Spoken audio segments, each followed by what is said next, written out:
You've probably heard something along the lines of, well, there's a root cause or a root problem that you have, which is why you keep turning to pornography. And so once you solve that problem, once you figure out the root cause, then pornography will go away. So although finding the root cause is helpful, that's not going to create the change you're looking for in and of itself.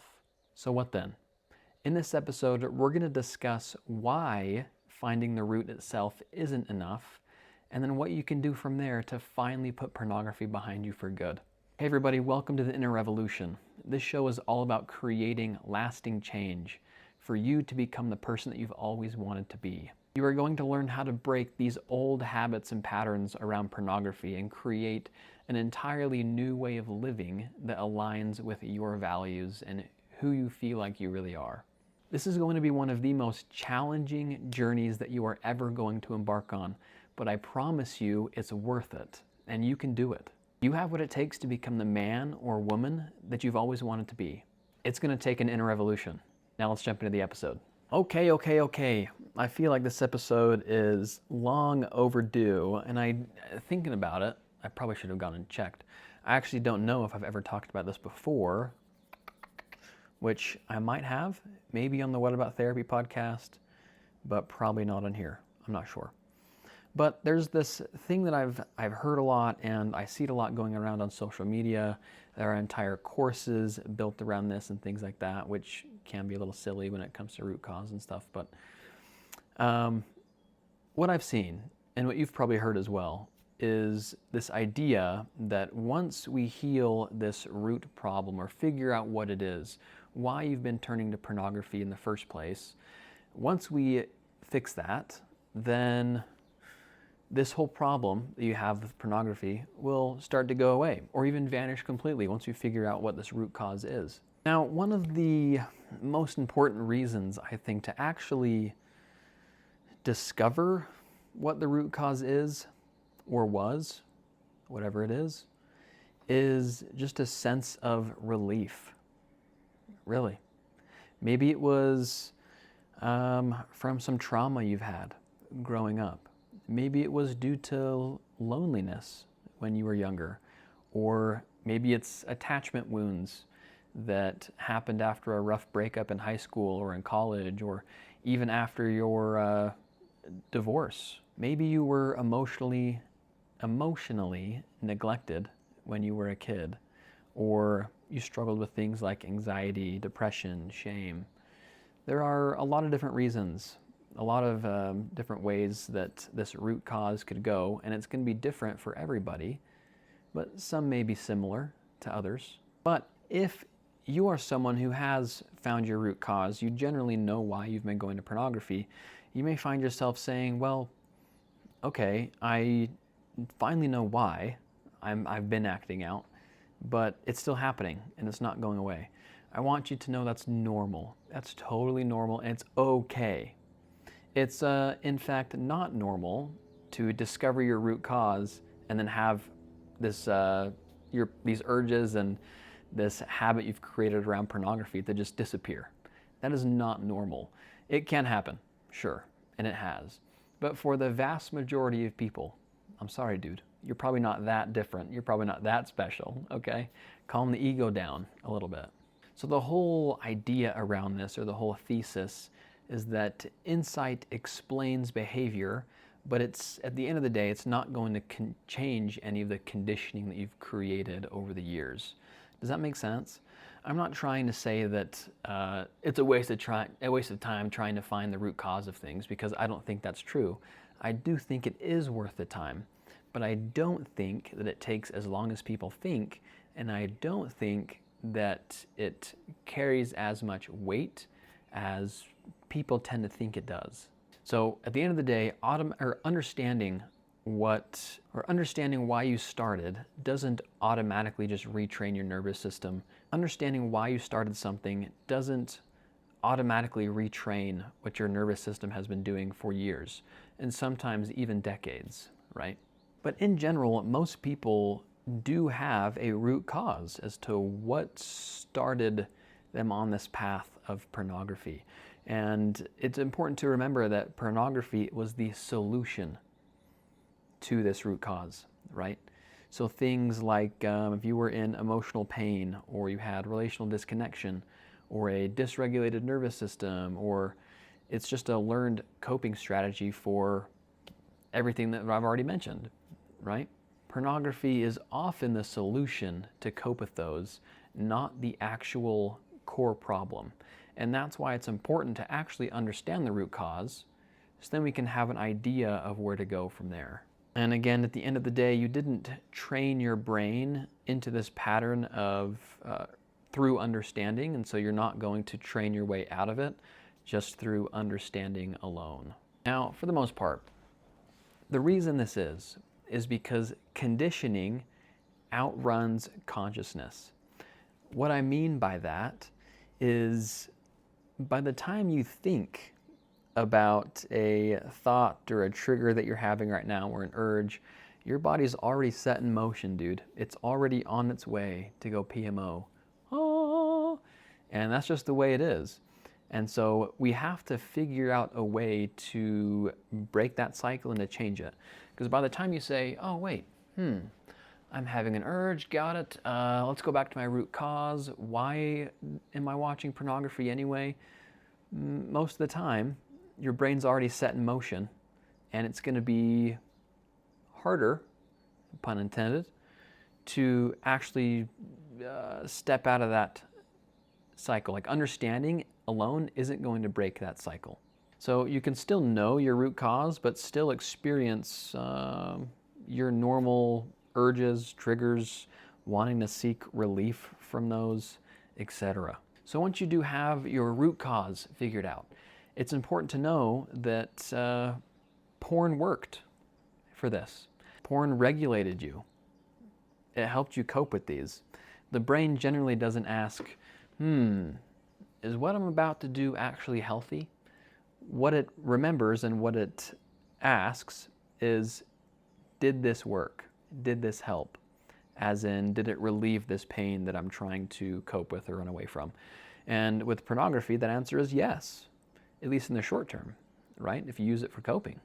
So the brain is going to remember that even if you don't want it to. It will, and that's just the way it is. And we're going to talk more about that in a future episode, actually, the chemicals that are involved in remembering those things and creating the neural pathways and stuff like that. It's actually really cool and super insightful. And once you actually understand what's going on up here in the old noggin, I think it does help when it comes to actually creating change and breaking past that barrier of initial urges and things like that. So the reality of all of this, and I think you know where I'm going, is that people think that once I have this root figured out, my problems will start to go away. And that is just not true. It's not the reality. And so if you see people, I don't know, trying to sell this on Instagram, which I think is the most popular, the place I see it most is on Instagram, when people try and do ads and stuff like that. Again, I'm not saying it's not helpful, but the reality of it is, healing often follows action. It doesn't precede it. Porn recovery is not just a light switch. It's an entire retraining process. It's an entire process of finding a new way to live. It's not just changing a pattern here and there. It's creating an entirely new way of living, a new way of being. And that's not something you can just flick on or off and be like, okay, yeah, I'm good. I got the root cause, let's move on. So discovering the root cause is like the initial diagnosis. Like, it's helpful, it's good to know, so we actually can have a direction, right? Like I was just saying. But if we think that that's really all we need, that's like saying, oh, this diagnosis is going to rehabilitate my muscle. The diagnosis healed me. And again, dude, that's not the way it works. I feel like I'm just kind of repeating the same thing over and over again. But hopefully you get the idea with what I'm trying to say. So I talk about this a lot on the show, at least not as much as I used to. But one of the best places to start when it comes to just overall pornography addiction and trying to put pornography behind you is setting these tiny little incremental goals, and setting a goal on what to do when you have an urge. For example, if you set a goal to get up and take a drink of water before you PMO, okay? Now the goal here is not to not PMO. That's not really a goal of doing something. That's a goal of not doing something. So we want to set a goal of actually acting and moving. Movement is medicine, right? I say that all the time. Movement's medicine, not just for physical rehab, but mentally and emotionally. It's great, and I don't think we do it enough. But anyway, you set a goal to get up and go get a drink of water next time you have an urge. Now, if you achieve that goal when you do have an urge, but you go end up and you PMO, okay, that's fine. That's a win. What we're doing is slowly retraining the brain on how to act and how to react when you have an urge. So that is something you can do starting today, is set a little goal. It can be anything like that, as simple as standing up, going for a little walk, going for a jog, going to the gym, going to get some water, going into the living room where your spouse is or where your friends are, whatever, right? Anything like that. Set a goal and then really do your best to accomplish that goal. And then after you PMO, because you may not just be able to raw dog it and cold turkey it, right? So I was going for not really raw dog, but you get the idea. When you're probably not going to be able to cold turkey, you're going to make a mistake, you're going to slip up here and there, and that's okay. What you need to do from there is reflect on what went wrong, what happened. Okay, you want to use your slips as a learning process. If you don't take time to just stop and think about what actually happened, you're not going to go anywhere. You're just going to stay in the same process over and over and over again. And that's not the fun place to be. It's probably why you're listening to this podcast in the first place. And now when you are trying to cut something out, you don't just want to get rid of it and not replace it with anything, right? You don't want to just create a vacuum. You want to replace it with something. And so if you just try and raw dog, there you go, that's it. That's a good way to use it. If you just try and raw dog it or white knuckle it even, and you just try and fight the urge, fight the urge, fight the urge, and not replace it, not go actually do something in its place, then you're cooked. Chat, you are cooked, all right? So you want to find something to actually replace the behavior into something different. Now, the best way to try and find something is to know your values. Again, acceptance and commitment therapy, baby. You know I'm obsessed with it. I totally am. And I'm still going, still on the ACT kick. Okay, I don't think it's ever going to end. But you need to understand what your values are. So then when you have an urge, or when you have an opportunity to really do anything, you can take this idea to your values board and say, hey, I'm having the urge to PMO. What do you think? And you ask this board you've created of all of your values. And what would the board say? Probably, well, this value of connection with your spouse, being a good husband, being the man that you want to be, being strong, being independent. I think pornography kind of goes against those in a lot of ways, so maybe not. But most people don't know what their values are. I like to always say, if you and I were in an elevator together going up to just like the second floor, so it would be like literally 10 seconds, okay, and I said, hey, what are your values? And you have to give me your elevator pitch, quite literally. What would you say? Really, think about it. What would you say? Most people don't know. Or they would say, faith, family, food, the 3 F's, right? And that's okay. If those are your values, dude, awesome. But most people would just be put into a panic and wouldn't know what to say, or just kind of spout out random things and not really put real thought into their actual values because they've never done that before and they don't know. And if that's you, it's okay. You're not alone. It's all right. So it can be really helpful to take the time 5, 10 minutes to just sit down and really think about what your values are. What do you want in life? What do you value? Why? And then your values will be your guide in making decisions. Is it going to be a perfect system? No, absolutely not. It's not like once you have discovered your values, kind of similar to the finding the root issue, right? It's not going to solve your problem, but it will give you a direction of where you actually need to go. Values is like heading north or heading east. You're never going to arrive at east. You can only head in that direction. And then all these little goals that you set are the destinations along the way as you head towards your values. But if you don't know what your values are, then you don't know what direction you're going to go. So think about your values, find what they are, really pinpoint your like top 3 to 5 values, and you can use those as a compass or a sense of direction on where to go. Now, once you do have your values, you want to then ask yourself, okay, what was the main function that pornography was playing in my life, or the role? What was I using that for? Ask yourself, what did porn do for me in that moment? And then think about multiple alternatives that you can do instead to alleviate the same type of pain or the experience that you're trying to avoid. Experiential avoidance. The OGs know. The OGs know. We've talked about that before. It's probably time to revisit that. But think about what you're trying to avoid. And then this is a great way to understand what goals to set or what to actually do when you have an urge. Is replace PMO, replace looking at porn with a different action that fulfills the same need.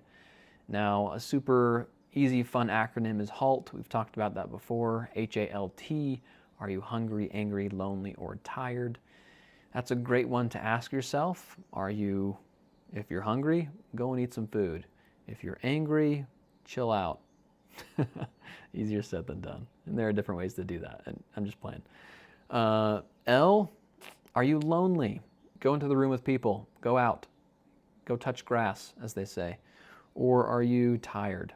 Take a nap, go to bed. Now, another common one, I was trying to think of the acronym. One of my clients told me that had bored in there. I forget the acronym. But bored is a huge one, right? If you are bored and you're just trying to fill that space with porn, then think of something else you can get into that's not porn to fill that boredom. Try and read more. Maybe go exercise. Movement is medicine. Heck, play video games, dude. Go play some League of Legends. Go be tilted and have it ruin your night. You know what I'm saying? I'm not saying that out of experience. I'm definitely not. So repetition is the real healer when it comes to initial change with pornography. Doing something frequently and consistently over time will start to rewire your brain and change it. Your brain is super plastic, moldable, changeable. It can learn new things. Now, does that mean that you're never going to have an urge ever again once you hit 200 days of sobriety or a year of sobriety? No. The brain never forgets. Remember that. The brain never forgets. And so at times, you could be 5 years sober, but still have an urge come up and you think, man, what? Like I was supposed to be totally healed from this, put this behind me. Know that that's okay and that's normal. But at this point, you would have set up multiple safeguards and created a new lifestyle that this urge doesn't even bother you anymore. You just brush it off. Ain't nothing but a thing. But that takes frequency, consistency, and learning to tolerate discomfort. So understanding your root cause is super important. It really is. And it can be a healing experience to know why you've been turning to pornography. It can help you understand and see that you are not a broken person. You've just simply adapted to your experiences and your circumstances, which means your body, your brain, it's all working the way it should. It's all working normally. Once you do have this experience and you understand your root cause, you then want to use that insight to guide you. Use it to guide your next action. Use it to guide your change. Insight tells you where to aim, and action is the thing that moves you in that direction. And I want to close with this. Healing, like I said, isn't just about not having urges or feeling fully resolved, feeling like this is all healed now. That's not what healing is. Healing is responding differently. It's shortening the loop, and it's building capacity over time, learning to manage these different feelings and uncomforts that you have. Is that a word? I don't know. But it's learning to manage those in a way that aligns with your values, that aligns with the person that you want to be. That's what healing is. Are you going to have urges along the way and even after you're healed, whatever that means? Yes, you will. That is okay, because that's not a part of it. That's not a part of healing at all. Healing is about then learning to respond differently. You're going to have an urge, you'll respond differently. Boom. That's healing. You don't stop because you've healed. You heal because you've stopped again and again and again, imperfectly. You're going to have slips, you're going to have mess ups along the way, and that is okay. The whole point of all of this is creating action once you understand this root cause. So if you know your root cause, if you know why you've been turning to pornography, then use that. Use that as a sense of direction on what to do next and how you can now act in alignment with your values. If you don't know what your values are, then start from there. Stop waiting to feel ready. Just stop. You're never going to feel ready, and that's okay. Once you start acting, you're going to be able to see change. You will. You'll see change, you'll see progress, you'll also regress, and that's okay, because your worth isn't affected by any of that. Your worth is 100%. You are lovable as you are, and you are enough. And you can become the person that you've always wanted to be. That takes action, dedication, consistency, but it's possible. And you have to believe that. You have to believe that it's possible.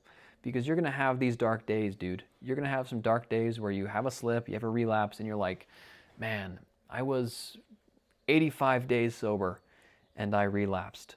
That's okay. What a win. 85 days. Learn from it and take the next step. The most important step a man can take is the next one. Name that book down in the comments. But it's true. So believe that you can do it, because you can. You can. All it takes is practice and being consistent in behaving in a way that aligns with your values, which is that person that you want to be. You guys rock. For real, have a great week. Hope you guys had a good holiday. We're going to start 2026 off strong, dude. We are. This is your year. Okay, I want you to understand that. This is your year. You're going to crush it. And you came to the right place to actually do that. Have a good rest of your day, guys. Talk to you later.